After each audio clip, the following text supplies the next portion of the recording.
Okay, so we have chapter 19, Percy Jackson. We find out the truth, sort of. Imagine the largest concert crowd you've ever seen, a football field packed with a million fans. Now imagine a field a million times that big, packed with people, and imagine the electricity had gone out, and there's no noise, no light, no beach ball bouncing around over the crowd. Something tragic has happened backstage. Whispering masses of people are just milling around in the shadows, waiting for a concert that will never start. If you can picture if you can picture that, you have a pretty good idea what the fields of Asphodel looked like. The black grass had been trampled by eons of dead feet, a warm, moist wind like the breath of a swamp. Black trees, Grover told me they were poplars, grew in clumps here and there. The cavern ceiling was so high above us it might have been a bank of storm clouds, except for the stalactites, which glowed faint gray and looked wickedly pointed. I tried not to imagine they'd fall on us at any moment, but dotted around the fields were several that had fallen and impaled themselves in the black grass. I guess the dead didn't have to worry about little hazards like being speared by stalactites the size of booster rockets. Annabeth, Grover, and I tried to blend into the crowd. Keeping an eye out 301 for security ghouls, I couldn't help looking for familiar faces among the spirits of Asphodel, but the dead are hard to look at. Their faces shimmer. They all look slightly angry or confused. They will come up to you and speak, but their voices sound like chatter, like bats twittering. Once they realize you can't understand them, they frown and move away. The dead aren't scary, they're just sad. We crept along, following the line of new arrivals that snaked from the main gates toward a black tented pavilion with a banner that read, Judgments for Elysium and Eternal Damnation. Welcome, newly deceased. Out the back of the tent came two much smaller lines.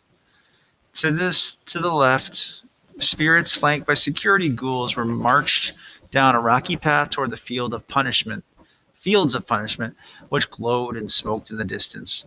A vast, cracked wasteland with rivers of lava and minefields and miles of barbed wire separating the different torture areas. Even from far away, I could see people being chased by hellhounds, burned at the stake, forced to run naked through cactus patches, or listen to opera music. I could just make out a tiny hill with the ant-sized figures of Sisyphus struggling to move his boulder to the top, and I saw worse tortures too, things I didn't want to describe. The line coming from the right side of the Judgment Pavilion was much better. This one led down toward a small valley surrounded by walls, a gated community which seemed to be the only happy part of the underworld. Beyond the security gate were neighborhoods of beautiful houses from every time period in history. Roman villas and medieval castles and Victorian mansions. Silver and gold flowers bloomed on the lawns. The grass rippled in rainbow colors. I could hear laughter and smell barbecue cooking. Elysium. In the middle of that was a glittering blue lake with three small islands like a vacation resort in the Bahamas. The Isles of Blessed, for people who had chosen to be reborn three times and three times achieved Elysium. Immediately I knew that's where I wanted to go when I died. That's what it's all about, Annabeth said, like she was reading my thoughts. That's the place for heroes. But I thought of how people there were in Elysium, how tiny it was compared to the fields of Asphodel or even the fields of punishment. So few people did good in their lives. It was depressing. We left the Judgment Pavilion and moved deeper into the Asphodel fields. It got darker. The colors faded from our clothes. The crowds of chattering spirits began to thin. After a few miles of walking, we began to hear a familiar screech in the distance. Looming on the horizon was a palace of glittering black obsidian. Above the parapets swirled three dark bat-like figures, the Furies. I got the feeling they were waiting for us. I suppose it's too late to turn back, Grover said wistfully. We'll be okay. I tried to sound confident. Page 303. Maybe we should search some of the other places first, Grover suggested, like Elysium, for instance. Come on, goat boy. Annabeth grabbed his arm. Grover yelped. Gulp. His sneakers sprouted wings and his legs shot forward, pulling him away from Annabeth. He landed flat on his back in the grass. Grover, Annabeth chided. Stop messing around. But I didn't. He yelped again. His shoes were flapping like crazy now. They levitated off the ground and started dragging him away from us. Maya! He yelled, but the magic word seemed to have no effect. Maya already! 911! Help! I got over being stunned and made a grab for Grover's hand, but too late. He was picking up speed, skidding downhill like a bobsled. We ran after him. Annabeth shouted, Untie the shoes! It was a smart idea, but I guess it's not so easy when your shoes are pulling you along feet first at full speed. Grover tried to sit up, but he couldn't get close to the laces. We kept after him, trying to keep him in sight as he zipped between the legs of spirits who chattered at him in annoyance. I was sure Grover was going to barrel straight through the gates of Hades' palace, but his shoes veered sharply to the right and dragged him in the opposite direction. The slope got steeper. Grover picked up speed. Annabeth and I had to sprint to keep up. The cavern walls, 304, the cavern walls narrowed on either side, and I realized we'd entered some kind of tunnel. No black grass or trees now, just some rock underfoot and the dim light of stalactites above. Grover! I yelled, my voice echoing. Hold on to something. What? He yelled back. He was grabbing at gravel, but there was nothing big enough to slow him down. The tunnel got darker and colder. The hairs on my arms bristled. It smelled evil down here. It made me think of things I shouldn't even know about. Blood spilled on an ancient stone altar, the foul breath of a murderer. Then I saw what was ahead of us, and I stopped dead in my tracks. The tunnel widened into a huge dark cavern, and in the middle was a chasm the size of a city block. Grover was sliding straight toward the edge. Come on, Percy! Annabeth yelled, tugging at my wrist. But that's... I know, she shouted, but the place you described in your dream. But Grover's going to fall if we don't catch him. She was right, of course. Grover's predicament got me moving again. He was yelling, clawing at the ground, but the wing shoes kept dragging him toward the pit, and it didn't look like we would possibly get to him in time. What saved him were his hooves. The flying sneakers had always been a loose fit on him, and finally Grover hit a big rock, and the left shoe came flying off. It sped into the darkness, down into the chasm. The right shoe kept tugging him along, but not as fast. Grover was able to slow himself down by grabbing onto the big rock and using it like an anchor. He was 10 feet from the edge of the pit when we caught him and hauled him back up the slope. The other wing shoe tugged itself off, circled around us angrily, and kicked our heads in protest before flying off into the chasm to join its twin. We all collapsed, exhausted on the obsidian gravel. My limbs felt like lead. Even my backpack seemed heavier, as if somebody had filled it with rocks. Ooh. That's a hint right there. Even my backpack seemed heavier. So think about that as we're reading what's missing and what may have just reappeared. Grover was scratched up pretty bad. His hands were bleeding. His eyes had gone slit-pupiled, goat style, the way they did whenever he was terrified. I don't know how, he panted. I didn't. Wait, I said. Listen. I heard something, a deep whisper in the darkness. Another few seconds, and Annabeth said, Percy, this place. Shh. I stood. The sound was getting louder, a muttering, evil voice from far, far below us, coming from the pit. Grover sat up. Whoa, what's that noise? Annabeth heard it too now. I could see it in her eyes. Tartarus, the entrance to Tartarus. I uncapped Anaklusmos. The bronze sword expanded, gleaming in the darkness, 306, and the evil voice seemed to falter, just for a moment, before resuming its chant. I could almost make out the words now, ancient words, older even than Greek, as if Amram Sumaram, Amram Sumaram, Amram Sumaram, Amram Sumaram, Amram. I don't know. That's from Indiana Jones. That's what it reminded me of when they're in the temple and you're gonna sacrifice the lady. Kind of scary. As if magic, I said. We have to get out of here, Annabeth said. Together we dragged Grover to his hooves and started back up to the tunnel. My legs wouldn't move fast enough. My backpack weighed me down. Ooh, another hint right there. The voice got louder and angry behind us. And we broke into a run. Not a moment too soon. A cold blast of wind pulled at our backs as if the entire pit were inhaling. For a terrifying moment, I lost ground, my feet slipping in the gravel. If we'd been any closer to the edge, we would have been sucked in. We kept struggling forward and finally reached the top of the tunnel where the cavern widened widened out into the fields of asphodel. The wind died. A wail of outrage echoed from deep in the tunnel. Something was not happy we'd gotten away. What was that? Grover panted. When we collapsed in the relative safety of a black poplar grove, one of Hades' pets. Annabeth and I looked at each other. I could tell she was nursing an idea, probably the same one she'd gotten during the taxi ride to LA, but was too scared to share it. That was enough to terrify me. I capped my sword, put the pen back in my pocket. Let's keep going.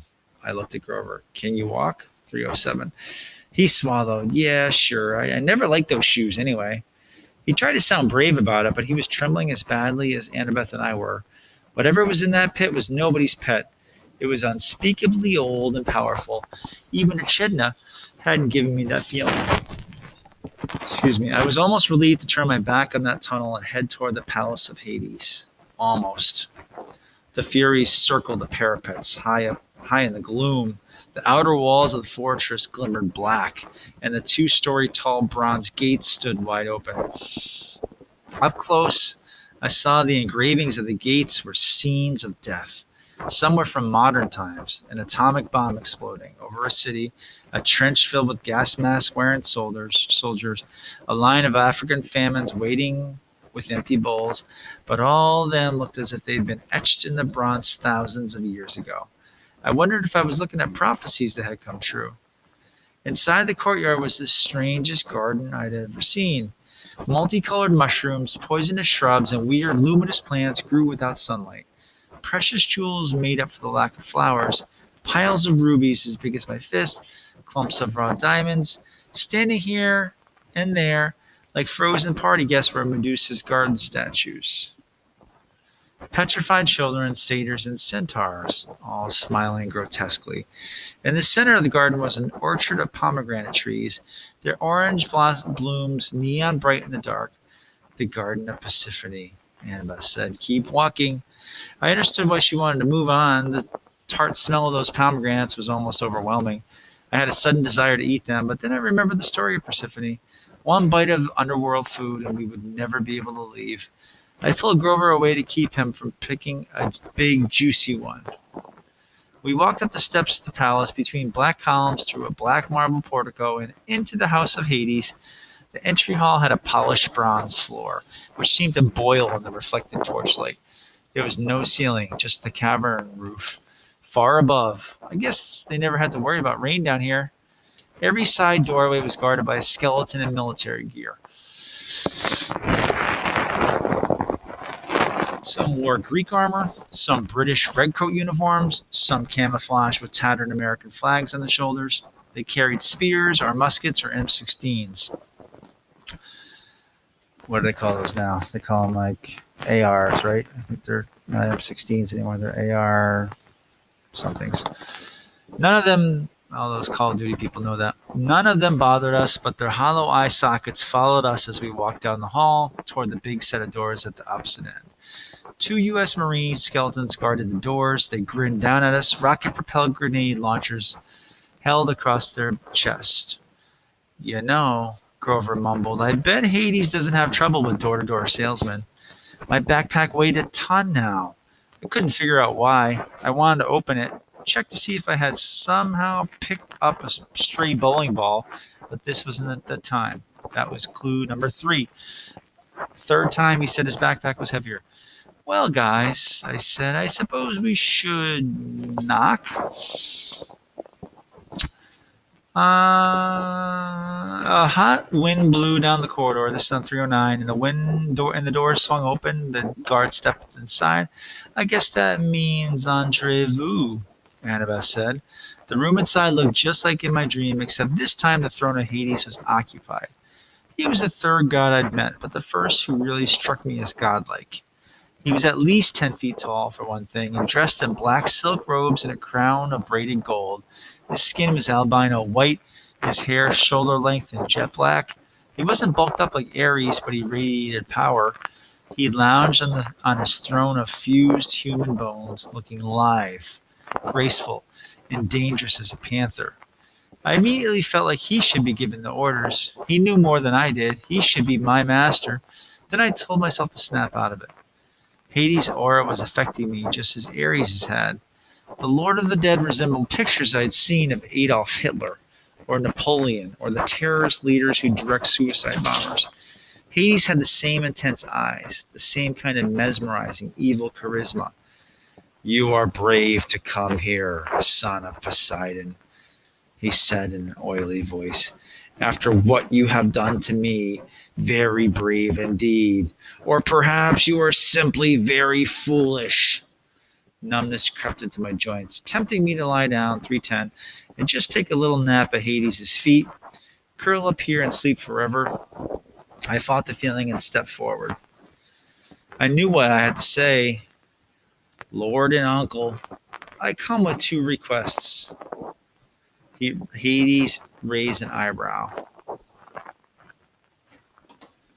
When he sat forward in his throne, shadowy faces appeared in the folds of his black robes, faces of torment, as if the garment were stitched of trapped souls from the fields of punishment, trying to get out. The ADHD part of me wondered off task, whether the rest of his clothes were made the same way. What horrible things would you have done in your life to get woven into Hades' underwear? Only two requests, Hades said. Arrogant child. As if you have not already taken enough. Speak then. Speak then. It amuses me not to strike you dead yet. I swallowed. This was going about as well as I'd feared. I glanced at the empty smaller throne next to Hades. It was shaped like a black flower gilded with gold. I wished Queen Persephone were here. I recalled something in the midst about how she could calm her husband's moods. But it was summer, of course. Persephone would be above in the world of light with her mother, the goddess of agriculture, Demeter. Her visits, not the tilt of the planet, created the seasons. Annabeth cleared her throat. Her finger prodded me in the back. Lord Hades, I said. Look, sir, there can't be a war among the gods. It would be bad. Really bad, Grover added helpfully. Return Zeus's master bolt to me, I said. Please, sir, let me carry it to Olympus. Hades' eyes grew dangerously bright. You dare keep up this pretense after what you've done? I glanced back at my friends. They looked as confused as I was. Uncle, I said, you keep saying after what you've done. What exactly have I done? The throne room shook with a tremor so strong they probably felt it upstairs in Los Angeles. Debris fell from the cavern ceiling. Doors burst open along all the walls, and skeletal warriors marched in, hundreds of them, from every time period and nation in the Western civilization. They lined the perimeter of the room, blocking the exits. Hades bellowed, Do you think I want war, godling? I wanted to say, well, these guys don't look like peace activists, but I thought that might be a dangerous answer. You are the Lord of the Dead, I said carefully. A war would expand your kingdom, right? A typical thing for my brothers to say. Do you think I need more subjects? Did you not see the sprawl of asphodel fields? Well, have you any idea how much my kingdom has swollen in this past century alone? How many subdivisions I've had to open? I opened my mouth to respond, but Hades was on a roll now. More security ghouls, he moaned. Traffic problems, 312, at the Judgment Pavilion. Double overtime for the staff. I used to be a rich god, Percy Jackson. I control all the precious metals under the earth, but my expenses... Charon wants a pay raise, I blurted, just remembering the fact. As soon as I said it, I wished I could sew up my mouth. Don't get me started about Charon, Hades yelled. He's been impossible ever since he discovered Italian suits. Problems everywhere. I've got to handle all of them personally. The commute time alone from the palace to the gates is enough to drive me insane. And the dead just keep arriving. No, godling, I need no help getting subjects. I did not ask for this war. But you took Zeus's master bolt? Lies! More rumbling. Hades rose from his throne, towering the height of a football goalpost. Your father may fool Zeus, boy, but I am not so stupid. I see his plan. His plan? You were the thief on the winter solstice, he said. Your father thought to keep you his little secret. He directed you into the throne room on Olympus. You took the Master Bolt and my helm. Had I not set my fury to discover you at Yancey Academy, Poseidon might have succeeded in hiding his scheme to start a war. But now you have been forced into the open. You will be exposed as Poseidon's thief, and I will have my helm back. But Annabeth spoke. I could tell her mind was going a million miles an hour. Lord Hades, your helm of darkness is missing too? And that is where I will stop off on page 313 because